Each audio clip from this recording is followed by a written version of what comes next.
الله من الشيطان الرجيم بسم الله الرحمن الرحيم أرأيت من اتخذ إلهه هواه أفأنت تكون عليه وكيلا۔ اے نبی صلی اللہ علیہ وسلم، کیا آپ نے ایسے شخص کو بھی دیکھا ہے جس نے اپنی خواہش نفس کو اپنا معبود بنا لیا ہے؟ تو کیا آپ ایسے شخص کو راہ پر لانے کے ذمہ دار ہو سکتے ہیں؟ یہ سورہ فرقان کی 43 نمبر کی آیت ہے۔ یہ بہت ہی اہم آیت ہے، توجہ کے ساتھ اس کو سماعت فرمائیے۔ اس میں اللہ تعالیٰ نے ایک لفظ بیان کیا ہے، ہوا کا۔ ہوا کا مطلب ہے کہ خواہش نفس۔ خواہش نفس کے تعلق سے یعنی اللہ تعالیٰ نبی صلی اللہ علیہ وسلم سے کہہ رہے ہیں کہ کیا آپ نے ایسے شخص کو دیکھا ہے جو اپنی خواہش نفس کا معبود، اس کو معبود بنا لیا ہے، اس کا پیروکار ہو گیا ہے، گویا کہ اس نے خواہش نفس کو اپنا معبود بنا لیا ہے۔ حضرت عبداللہ ابن عباس رضی اللہ تعالی عنہ نے فرمایا کہ اس آیت کے متعلق کہ جو خلاف شرع اپنے خواہشات نفسانی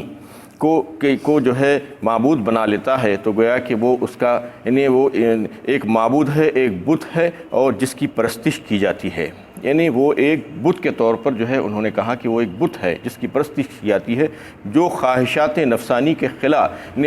شریعت کے خلاف خواہشات نفسانی کو جو ہے کیا اپنے اوپر جو ہے غالب کر لیتا ہے، تو پھر وہ ایک بت ہے، بت کی شکل اختیار کر لیتا ہے۔ جو شریعت کے خلاف نہیں ہے، جو خواہشات، وہ جو ہے اس کو پورا کیا جا سکتا ہے۔ یعنی بہت سی ایسی خواہشات بھی ہوتی ہیں جو شریعت کے دائرے میں رہ کر ہوتی ہیں، اس کے تعلق سے یہ نہیں ہے کہ کوئی بھی خواہش پوری نہ کی جائے، بلکہ جو خلاف شرع ہے، جو خواہشات، وہی مذموم ہے، اس سے روکا گیا ہے، اس سے جو ہے بچنے کے لیے کہا گیا ہے۔ تو اس میں جو ہے ان لوگوں کا ذکر کیا گیا ہے۔ آپ دنیا میں اگر چوطرف نظر ڈال کر دیکھیں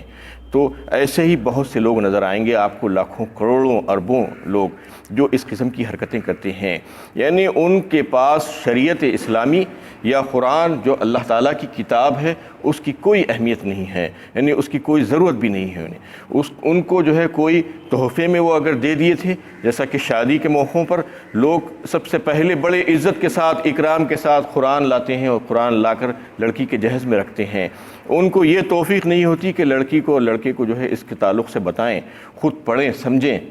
اور بچوں کو اپنے پڑھنا سکھائیں، قرآن کے بارے میں بتائیں۔ یہ نہیں، بس لائے اور لا کر جو ہے ایک برکت کے طور پر رکھ دیتے ہیں، اور وہ جب شادی میں جاتا ہے تحفتاً، اس کے بعد وہ اس کو اوپر اٹھا کر بڑی حفاظت کے ساتھ رکھ دیا جاتا ہے، اور پھر اترتا کب ہے؟ جب مرتے ہیں تو جب اترتا ہے ایصال ثواب پڑھنے کے لیے۔ کیا قرآن اسی کام کے لیے آیا تھا؟ کیا یہ رحمت اور برکت کی کتاب تھی؟ صرف یہ ہدایت کی کتاب نہیں تھی؟ اس کو جو ہے لوگ بیٹھ کر ان کے لیے پڑھتے ہیں، قرآن خوانی کی جاتی ہے۔ بتائیے، جو شخص اپنی زندگی میں کبھی بھی قرآن کو سمجھا نہیں، پڑھا نہیں، اس کو اہمیت نہیں دی، یہ کتاب ہدایت اس کو نہیں سمجھا، اس کے مرنے کے بعد لوگ اس کے پاس بیٹھ کر قرآن خوانی کر رہے ہیں، کیا اس سے کوئی فائدہ ہونے والا ہے؟ یہ اس قسم کی جو حرکتیں کر رہے ہیں یہ ایک مذاق ہے اللہ کے کلام کے ساتھ۔ تو اس قسم کے کام لوگ بہت سے کرتے ہوئے نظر آتے ہیں جن کے پاس شریعت اسلامی کی اور قرآن کی، اللہ کی کتاب کی کوئی اہمیت نہیں ہے۔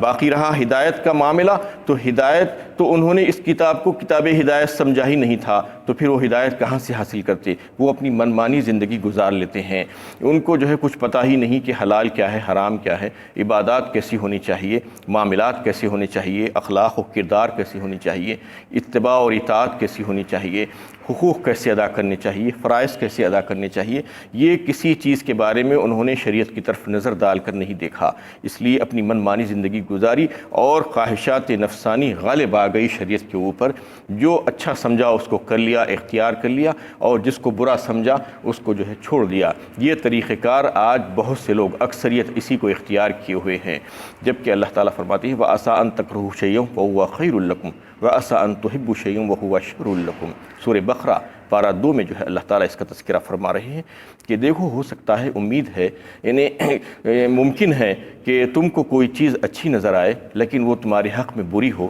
اور جو کوئی چیز تم کو بری نظر آئے اس سے کراہیت ہو، لیکن ممکن ہے کہ وہ جو ہے تمہارے حق میں بہتر ہو، ایسا ہی ہوتا ہے۔ وما ابرئ نفسی ان النفس لامارۃ بالسوء الا ما رحم ربی ان ربی غفور الرحیم۔ یہ سورہ یوسف پارہ 13 کی آیت ہے۔ یوسف علیہ السلام کا قول اللہ تعالیٰ نقل فرما رہے ہیں، اس میں آپ فرماتے ہیں کہ میں اپنے نفس کی پاکیزگی بیان نہیں کرتا۔ وما ابرئ نفسی ان النفس لامارۃ بالسوء، بے شک نفس تو یعنی برائیوں پر ابھارتا ہے اور اکساتا ہے، الا یہ کہ میرا رب مجھ پر رحم فرما دے۔ یعنی نفس تو برائی کی طرف لے جانا چاہتا ہے، یہ دونوں ضد ہے ایک دوسرے کی، نفس اور شریعت۔ یعنی جو شریعت چاہتی ہے نفس اس کے خلاف چاہتا ہے، عام طور پر ایسا ہی ہوتا ہے، جب تک کہ اس کی تربیت کر کے نفس کو نفس اماروں کا جو ہے جو دوسرا درجہ ہے اس کے بعد نفس لوامہ وہاں تک نہ پہنچا دیا جائے، اس کے لیے بڑی ریاضت کی ضرورت پڑتی ہے، بڑی محنت کی ضرورت پڑتی ہے، وہ ایک الگ موضوع ہے۔ نفس کے کتنی قسمیں ہیں، کتنے درجے ہیں، انشاءاللہ وہ سورہ قیامہ اور سورہ فجر میں جو ہے اس کی بات ہوگی کہ نفس کے جو مختلف درجات ہیں۔ تو اس میں سب سے پہلا جو درجہ ہے عام طور پر جو نفس جو انسانوں کا ہوتا ہے وہ نفس امارہ ہی ہے، برا نفس برائیوں کی طرف اکساتا ہے اور برائی کرنے کی طرف ابھارتا ہے، الا یہ کہ جو ہے اللہ تعالیٰ اس کے اوپر رحم کر دے تو پھر وہ اس سے بچ سکتا ہے۔ تو اس طریقے سے یہ بات بتائی جا رہی ہے کہ شریعت کے خلاف ہی نفس ابھارتا ہے، طبیعت جو ہے شریعت کے خلاف ہوتی ہے۔ عام طور پر دیکھیے مثال کے طور پر جیسا کہ آپ کو کہا جاتا ہے، شریعت یہ کہتی ہے، اس کا مطالبہ کرتی ہے کہ صبح میں اٹھو، فجر کی نماز پڑھو، ادا کرو، لیکن طبیعت کیا کرتی ہے؟ طبیعت یہ کہتی ہے کہ نہیں سو جاؤ، ابھی رات میں دیر تک جاگے تھے، پھر اٹھ کے پڑھ لیں گے، قضا کر لیں گے، یہ طبیعت کہتی ہے۔ مال آ گیا ہے، اللہ کا حکم ہے، شریعت کا حکم ہے کہ اس میں سے حق ادا کرو اور زکوٰۃ ادا کرو،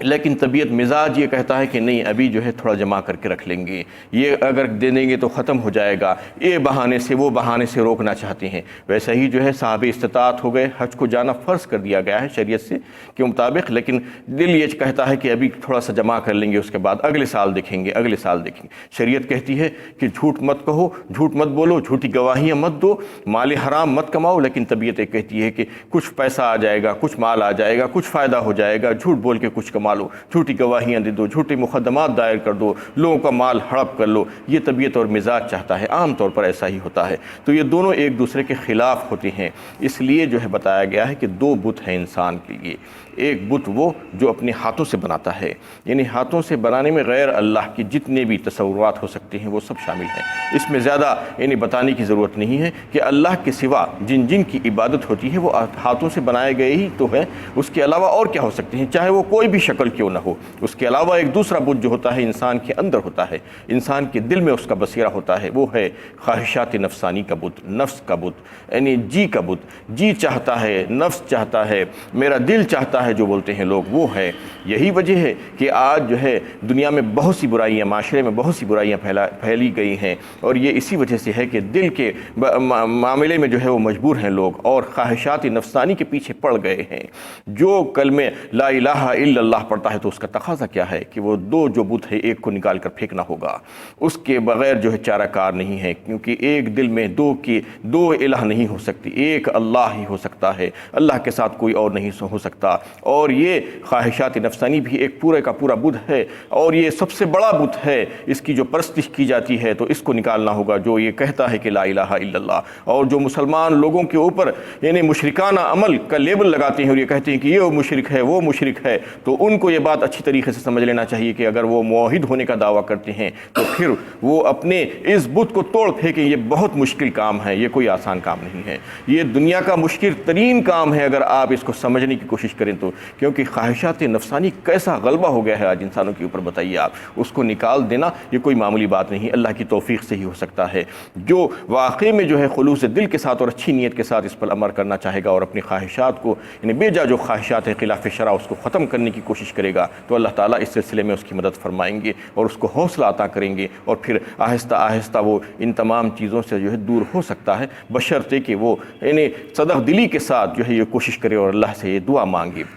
اور پھر دیکھیے کہ دنیا میں معاشرے میں جو برائیاں پھیلی ہوئی ہیں، یعنی ہر معاملے میں، چاہے وہ خوشی کا معاملہ ہو، چاہے وہ غم کا معاملہ ہو، چاہے وہ معاشرتی معاملہ ہو، ہر ایک میں انسان اپنی من مانی کرنا چاہتا ہے، جبکہ شادی اور خوشی کے معاملے میں دیکھیے کہ اللہ کے نبی صلی اللہ علیہ وسلم کا کیا ارشاد ہے۔ اللہ کے نبی صلی اللہ علیہ وسلم نے فرمایا کہ نکاح کو آسان کرو تاکہ زنا مشکل ہو جائے، تو لیکن ہم کیا کرتے ہیں، اس کا الٹا کر دیے ہیں، یعنی نکاح کو بہت مشکل بنا دیے ہیں، زنا بہت آسان ہو گیا ہے آج۔ کیسے کہ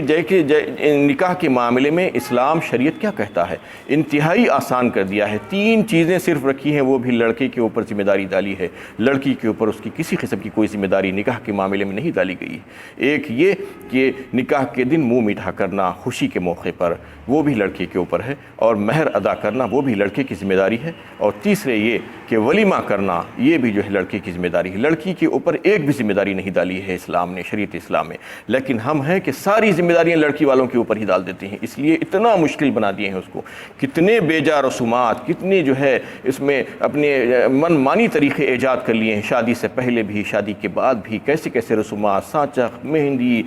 یہ رسم وہ رسم، پومیس کا رسم، پھر اس کے بعد نکاح کے دن جو لغویات ہوتی ہیں اس کا تو اندازہ کرنا مشکل ہے، کیسی کیسی آتش بازی، بینڈ باجا، گانا، ناچنا، ڈی جے، میوزک، آرکیسٹرا، اور فوٹوگرافی، ویڈیوگرافی، بہترین قسم کے ڈنر، شادی خانے، کیا کیا کر لیے ہیں ہم نے، اور یہ ساری ذمہ داریاں، سارے بوجھ لڑکی والوں کے اوپر ہم نے ڈال دیا ہے، اس کی وجہ سے نکاح کو انتہائی مشکل بنا دیا گیا ہے۔ اس کے بعد دیکھیے کہ موت اور غم کے موقع پر جو چیزیں ہیں وہ کون سے کام ہیں جس کو کرنے کے لیے کہا گیا تھا، یعنی مرتے ہی عیسیٰ علیہ السلام کے نام پر فاتحہ سوم رکھ دیتے ہیں، پھر 7واں 10واں 20واں 40واں برسی، اس قسم کی بہت سی چیزیں جو ہے ہم نے اپنے من سے، اپنی جی سے، اپنی خواہش سے لگا لی ہے، اور پھر جو معاشرتی جو دوسرے معاملات ہیں جو اس میں بھی ہم دیکھتے ہیں کہ کیسے کیسے برتھڈیز ہیں، اینیورسریز ہیں، میرج اینیورسریز ہیں اور یادگاریں ہیں، یہ سب چیزیں کہاں سے آئی؟ شریعت سے اس کا کوئی تعلق نہیں ہے،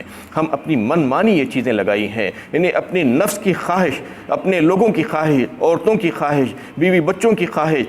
پھوپھی کی خواہش، خالہ کی خواہش، بہنوں کی خواہش، یہ سب خواہشات کا لحاظ ہم نے کیا ہے، شریعت کا لحاظ ہم نے نہیں کیا ہے۔ شریعت کا جواز کبھی بھی ہم نے نہیں دیکھا کہ کیا واقعی میں یہ سارے کام جو ہم کر رہے ہیں اس میں شریعت کا کوئی جواز ہے، کوئی سند ہے، کوئی ہمارے پاس اس کی جو ہے دلیل موجود ہے؟ بغیر دلیل کی ہم کیے جا رہے ہیں سارے کام، خوشی کے موقع پر بھی، غم کے موقع پر بھی، کہیں بھی جاننے کی کوشش نہیں کرتے، بس خواہشات، اپنے لوگوں کی خواہشات، اللہ اور اس کے رسول کی خواہش کا کبھی لحاظ نہیں کیا جاتا۔ اللہ کو ناراض کر کے نبی صلی اللہ علیہ وسلم کی انتہائی پیاری سنتوں کو اور پیارے طریقوں کو ہم جو ہے چھوڑ دیتے ہیں، اس کو پیروں کے نیچے ڈال کر جو ہے دبا دیتے ہیں اور پھر اپنی من مانی کرتے ہیں، اور یہ اعلان کر رہے ہیں ہم اس وجہ سے کہ ہم شریعت کو نہیں مانتے۔ اس کا مطلب یہی ہے ہمیں جو ہے شریعت کی کوئی پرواہ نہیں ہے، ہماری خواہش سب سے اوپر ہے، اور اسی وجہ سے سورہ جاثیہ میں بھی اللہ تعالیٰ نے اس کے متعلق بتایا ہے، افرأیت من اتخذ الہہ ہواہ واضلہ اللہ علی علم وختم علی سمعہ وقلبہ وجعل علی بصرہ غشاوہ۔ اس میں بھی جو ہے تفصیل کے ساتھ بات آئی ہے، کیا آپ نے دیکھا اس کو جس نے اپنے خواہشات نفسانی کو اپنا معبود بنا لیا ہے؟ اس کو علم ہونے کے باوجود اللہ تعالیٰ نے اس کے دل پر اور اس کے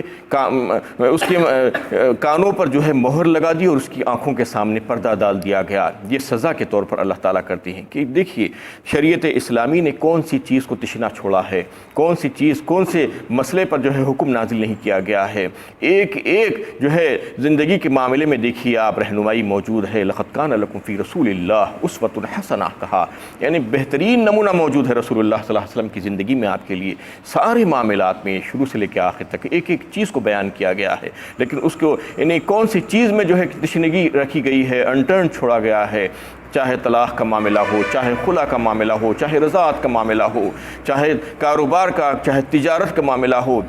حلال و حرام، جائز و ناجائز، عبادات، معاملات، معاشرت اور اخلاق، یہ سب چیزیں جو ہے اس میں بتا دی گئی ہے کہ کون سی چیز کو کیسا کرنا ہے، کون سا عمل کیسا کرنا ہے۔ اس کے باوجود بہت سے مسلمان ایسے ہیں جو جانتے ہیں یعنی شریعت کیا ہے، شریعت کے اصول کیا ہیں، جو موٹے موٹے اصول ہیں، اس کو جاننے کے باوجود بھی جو ہے اس پر عمل کرنا نہیں چاہتے۔ اگر کوئی چیزیں نہیں جانتے ہیں تو پوچھا جا سکتا ہے اہل علم سے، اس کو پوچھ کر عمل کیا جا سکتا ہے اگر عمل کرنے کی نیت ہو۔ تو ایسے ہی لوگوں کے لیے اللہ تعالیٰ نے یہ وعید بیان کی ہے سورہ جاثیہ کی اس آیت میں کہ ایسے لوگ جو علم رکھنے کے باوجود شریعت پر عمل کرنا نہیں چاہتے، اللہ تعالیٰ ان کے کانوں پر اور ان کے دلوں پر مہر لگا دیتے ہیں، اس کے بعد پھر ان کو اچھی بات سمجھ میں نہیں آتی، اس کے بعد ان کو شریعت کے اصول سمجھ میں نہیں آتی، وہ پیارے اصول وہ بھول جاتے ہیں اور اپنی من مانی زندگی میں آگے بڑھتے چلے جاتے ہیں۔